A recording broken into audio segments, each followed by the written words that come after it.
Badan Penanggulangan Bencana Daerah Kalimantan Selatan merespon intensitas kebakaran hutan dan lahan Kalimantan Selatan dengan meningkat menjalankan sejumlah strategi penanganan guna mengurangi semakin meluasnya area lahan terbakar dan dampak negatif, antara lain dengan membentuk posko lapangan penanganan karhutla, mendatangkan helikopter waterbombing dan operasi modifikasi cuaca.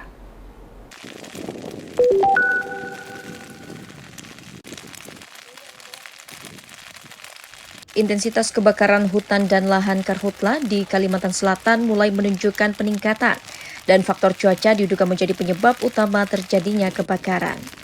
Berdasarkan data Sistem Pemantauan Karhutla atau SIPOGI Kementerian LHK per 19 September, hotspot yang terpantau melalui satelit NASA SNPP sebanyak 29 titik, meningkat dibandingkan dengan bulan Agustus lalu 19 titik. Badan Penanggulangan Bencana Daerah BPBD Kalimantan Selatan telah merespons dengan sejumlah strategi penanganan untuk mengurangi dampak negatif dari kebakaran tersebut. Sebagai langkah awal, BPBD Kalsel menggandeng masyarakat, perusahaan, dan organisasi non-pemerintah untuk meningkatkan kesadaran akan pentingnya pencegahan karhutla. BPBD juga menetapkan status siaga darurat karhutla dan kekeringan serta membentuk tim reaksi cepat yang ditempatkan di 6 posko lapangan. Tim terdiri dari petugas pemadam kebakaran, relawan, dan tenaga medis yang dilatih khusus untuk menangani kasus karhutla. Dengan adanya tim itu, BPBD dapat bertindak lebih cepat dalam penanganan kebakaran sehingga kerusakan yang ditimbulkan dapat diminimalkan. Kepala Bidang Kesiapsiagaan BPBD Kalimantan Selatan Bambang Dedi Mulyadi optimistis dengan adanya koordinasi dan kolaborasi yang baik antara Satgas Darat dan Udara yang terdiri dari TNI, Polri, Manggala Agni, Damkar, dan komponen lainnya dapat menekan terjadinya karhutla.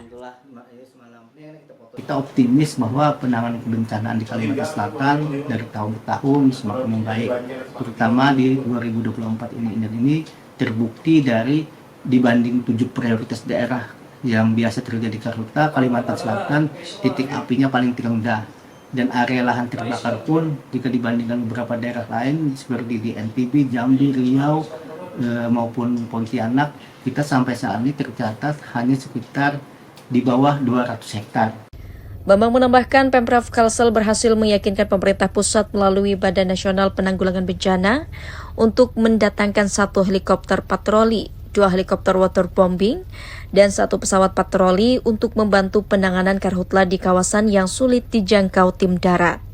Selain itu, Pemprov Kalsel juga mengusulkan untuk dilakukan kembali operasi modifikasi cuaca OMC.